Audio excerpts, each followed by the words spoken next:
Good afternoon. How is everyone after last night's fun and games?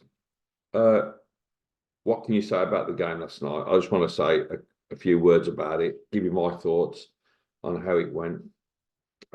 Also, just to thank you all for continuing to support us on the YouTube channel. It's absolutely brilliant. If you haven't done, would you mind just helping us by subscribing and liking and sharing if you can? It just gives us another platform in which we can use to share things. We've got a lot of stuff coming up. I told you that mental health and all that sort of gear. But anyway, going back to last night's game, what a thrilling match! I really enjoyed it. Um, wasn't the result we wanted, but in fact, I think someone on the on the Facebook page suggested 3-2 to Leicester. And I think I said, yeah, could be a high scoring game. And someone else said, no, like Leicester don't.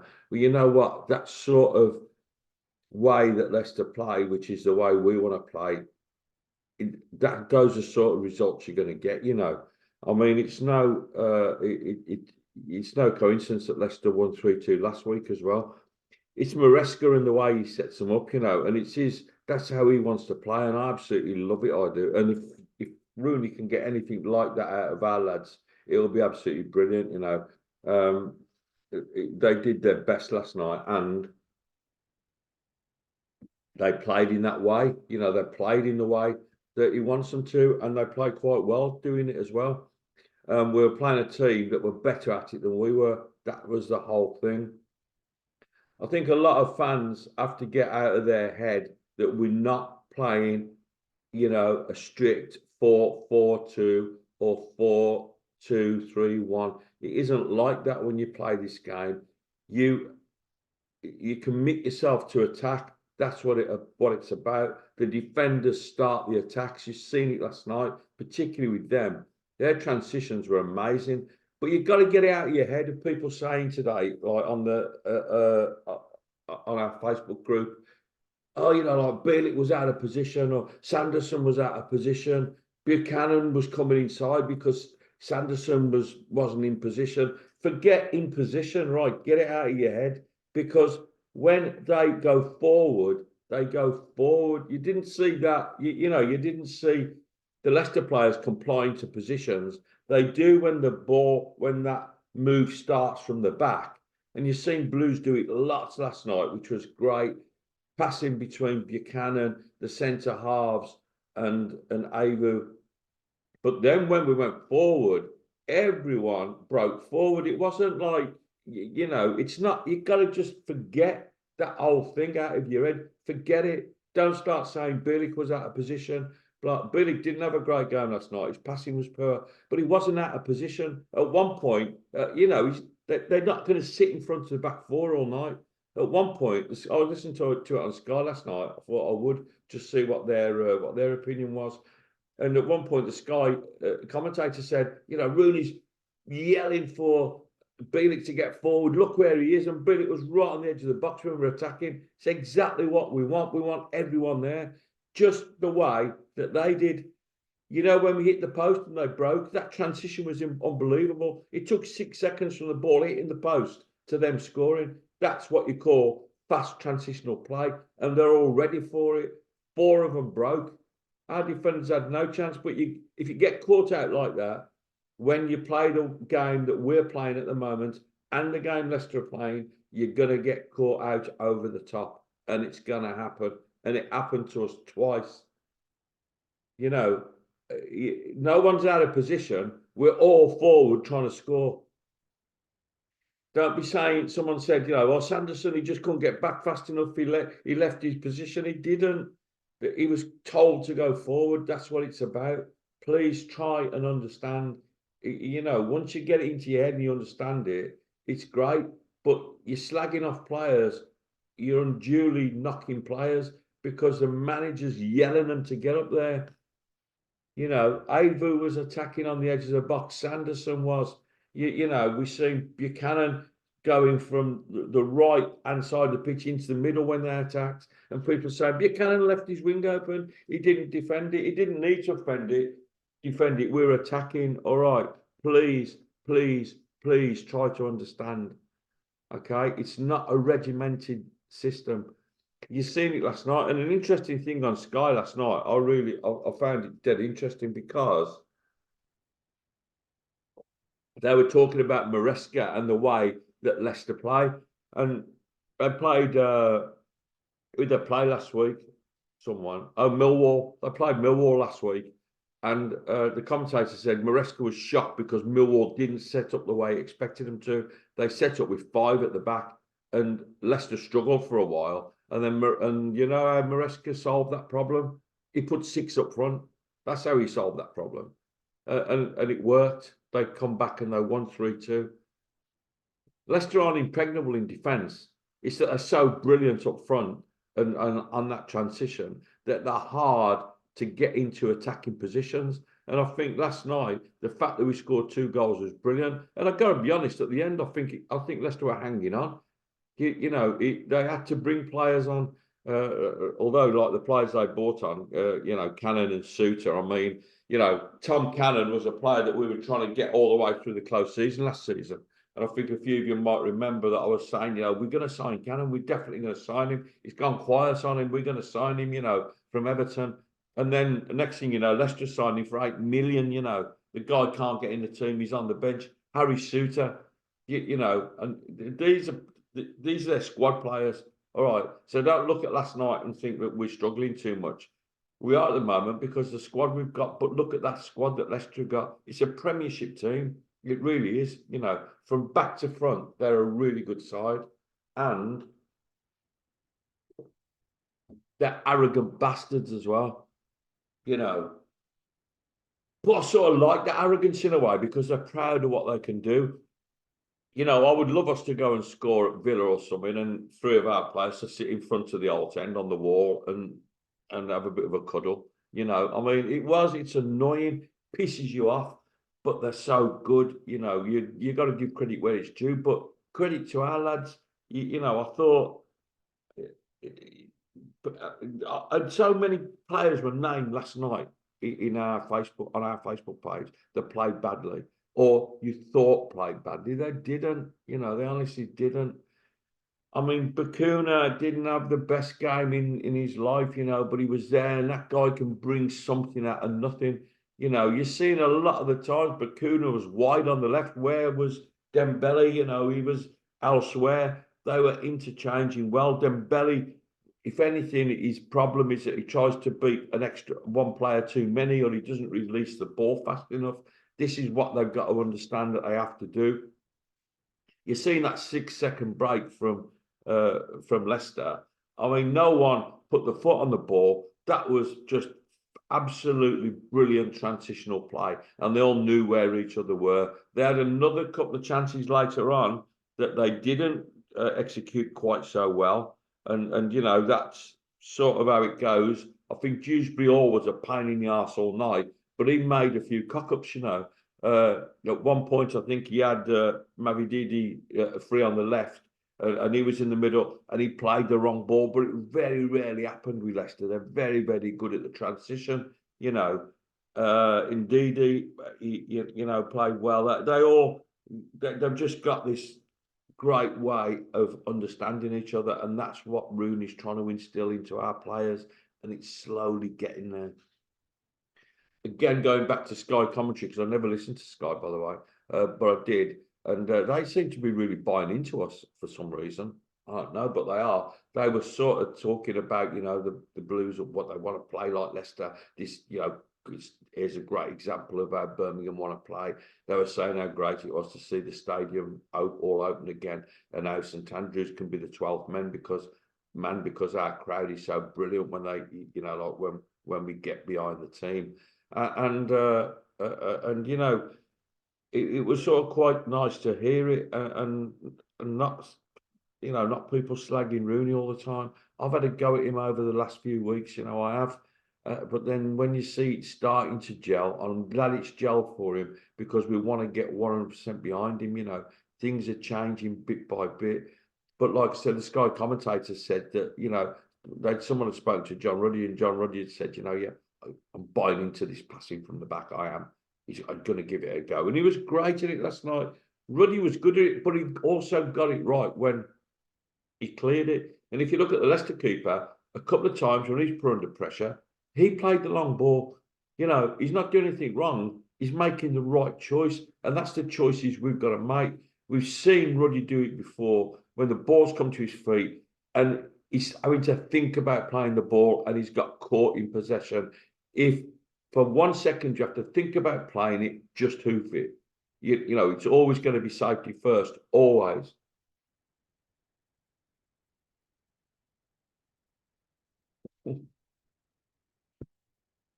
Doing the coffee thing for you. Just come back from work, that's why I just want to have a coffee while I'm doing this. I've got to get this done straight away because I've just got loads of stuff to do. So so I thought that was good, Joe. I thought they played really well. The back four, you know, like I said, you're not looking for a strong back four unit that defends really well, but when they have to defend, and they did. And Roberts and Sanderson were throwing themselves in front of balls. Avu had a good game. Buchanan, as usual, brilliant. He got almost had his leg broken with the tackle. I don't know what the ref was doing. A couple of times, you know, Mavadidi was already booked. You know, that was a really frustrating thing because Mavadidi went through into the box. Down he goes. Now that's either a penalty or he's dived. Well, there's no penalty. So he's dived, so then it's a second yellow. So then he's got to go, hasn't he? Apparently not. So someone needs to ask the ref, well, why did he go down like that if he wasn't fouled? You know, it was an obvious dive. He doesn't need to put that into his game because he's a good player. You know, I was sad to see it because he is good. You know, I mean, he tore us a new one at times, didn't he? But there you go. Sonic with his ratting still makes a difference in that for us at the moment. The way we transition, we're not quick enough and good enough at it yet not to have that ball winner. Leicester haven't really got that person in their team. You know, every one of them is good on the ball and can play and can pass. In fact, I was surprised last night. A couple of passes that Sonic made were really good. I was quite surprised and happily surprised. I don't know what's happened. I think Jay Stanfield is becoming a little bit tired. I think he could do with the rest. I mean, he's only a young lad. He's played a lot of football, and I think he's getting a bit stale, to be honest. I mean, he doesn't stop running. He really doesn't. But I think he could do probably just with a little rest. He's been non-stop. Of course, like when we bought towards the end, we were going route one because we were running out of time. And at the end, I mean, honestly, when someone actually slagged Hogan off last night, you know, what on earth are they bringing this piece of shit on for who scored 1 goal in 29 games? Well, they were bringing him on because other people were tired and he happens to be a striker and he does know where the net is.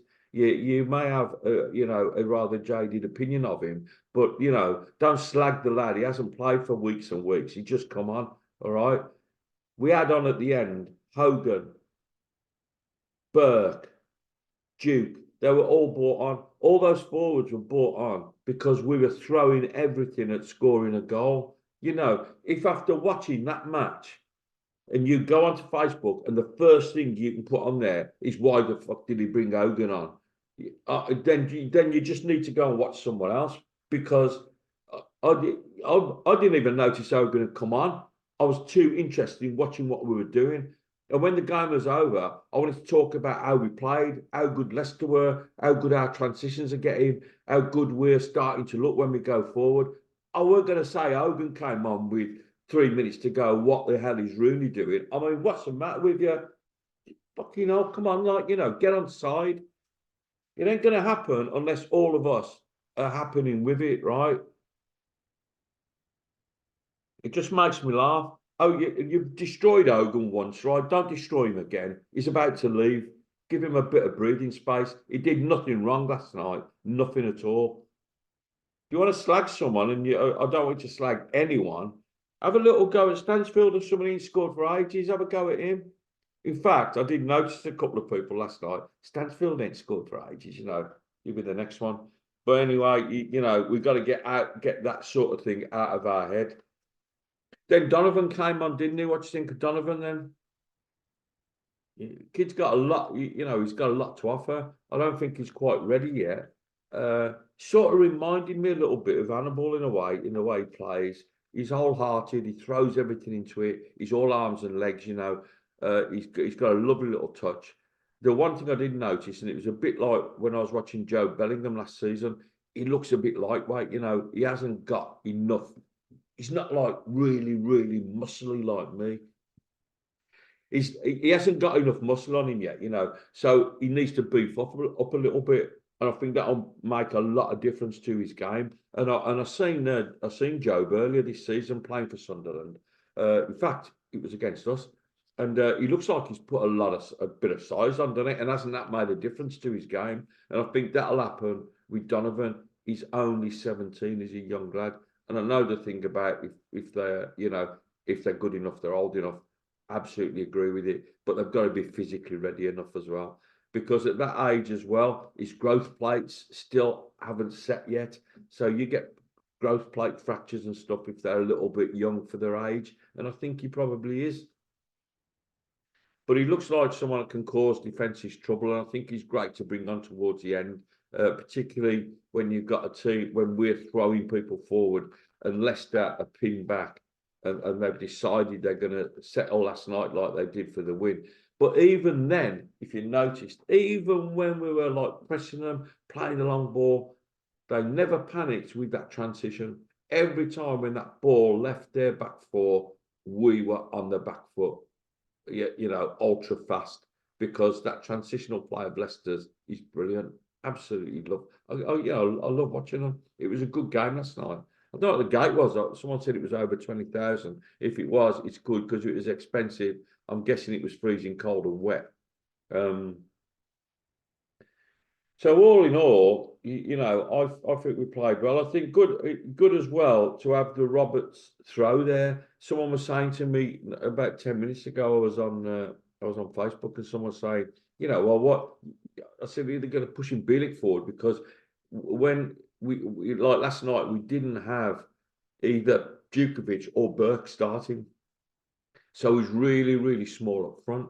So when we started pushing forward in numbers, towards the end of the first half, Bielik was told to push up by Rooney, get up there, add a bit of height. So, yeah, but we don't play balls in the air. Well, we do play balls in the air. When we clear the ball, we play it long, we play it in the air. And corners and free kicks. Corners usually are played in the air. Okay, we've got Avu, we've got Sanderson. They're not the biggest in the world. If you've got a 6'3" player like Bielik, you ain't going to ask him to sit back on the halfway line when we're attacking, when we're having corners, but also just when we get forward. When we're breaking last night, Rooney was telling him to push up because we lack height. The whole team lacks height. You must be able to notice that. So if anyone asks, why do we play Burke? Why is Bielik pushing up out of position when we haven't got we've got 3 players over 6 foot in the team? Don't even ask the question. You must understand it. Sounds like I'm having a real go at everyone today, but it's infuriating sometimes when people, if you don't really understand the system, then fair enough. Everyone doesn't. But don't slag players off for not playing the system properly when you don't understand it. You've got to understand it yourself. Just take 10 minutes, go on Google. Google how does the aggressive high press work? It'll tell you all about it. It ain't rocket science. Have a look, and then look at the players we got and see how you would fit it into that. I think we played well last night. I do. If it was in the Argus, I'd say form, good. I don't know who I'd give man of the match to. I don't know. Oh, yeah. What's his name? Jordan James. 2 goals. Brilliant, wasn't it? He's turned out to be a really good player, Jordan James. He's getting that little bit more confidence now. I think I looked at him last night and I thought he now looks like a professional footballer. He didn't last season. Last season, I think he looked like a kid who was transitioning into, still looking at the players around him and thinking these players are better than me.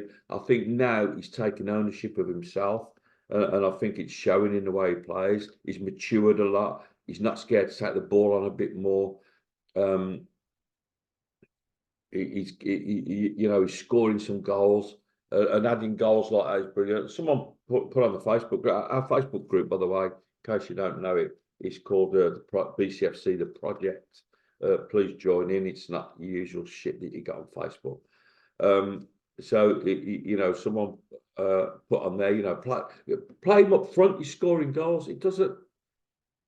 That system doesn't work like that. Right. Anyone can score goals. It don't matter. But James is scoring goals, and it makes a difference to him. He's come on in leaps and bounds. He looks a lot more mature. He's not always going to start, I don't think.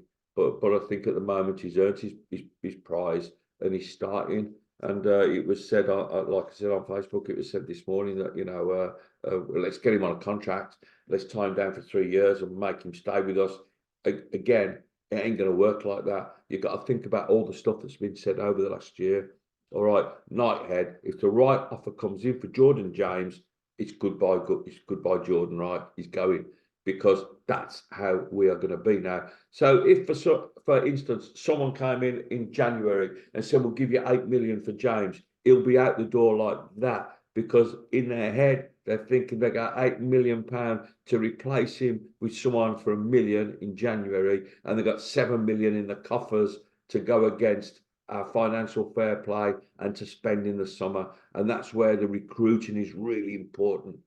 So the whole thing is the manager, the coaches, the team, how they get used to playing that way. The girls play the press really well, by the way, how they get used to playing that way. And then the recruitment team, who are then going to look and go like, Gardner's going to say, fuck, like we sold Gordon James for 8 million.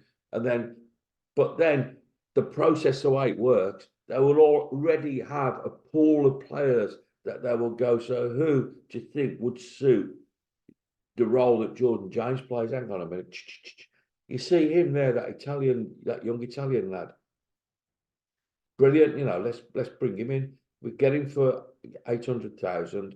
Look at Mevedidi last night. He was playing. I forget he was playing Italian football last season. Although the lad actually comes from London somewhere. He was playing Italian football last season. Got relegated. I think that's only. I might be wrong. You're probably going to chew me head off now. I think that's only for $1 million or something. But that's the kind of recruitment that you want. To look around.